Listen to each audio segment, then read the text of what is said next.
আজকে এই 4টে happy happy biscuit দিয়ে বানাবো সুপার টেস্টি আর স্পঞ্জি কেক। তো চলো রেসিপি শুরু করি। প্রথমেই দেখো বিস্কুটগুলোকে ভালোভাবে ভেঙে নিয়ে মিক্সির সাহায্যে গুঁড়ো করে নেব। এরপর ওতে দেবো 2 চামচের মতো গুঁড়ো চিনি, তারপর দেবো দুধটা দিয়েও ভালোভাবে মিশিয়ে নেব। তারপর দেবো বেকিং পাউডার আর সোডাটা দিয়েও ভালোভাবে মিশিয়ে নেব। তোমরা এখানে চাইলে ইনো ব্যবহার করতে পারো।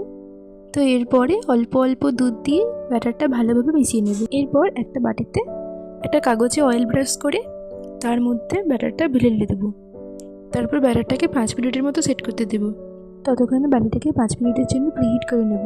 এরপর কেকটা দিয়ে একটা ঢাকনা দিয়ে 45 মিনিটের মতো কেকটাকে বেক করে নেব। আর কেকটা করার সময় গ্যাসের ফ্লেমটা কিন্তু মিডিয়ামে রাখতে হবে। এরই মাঝে আমি উপর থেকে একটু কাজু আর কিশমিশ ছড়িয়ে দিয়েছিলাম। দেখো এখানে আমার কেকটা পুরো হয়ে গেছে। এবার আমি এটাকে একটু পরিবেশন করে নেব।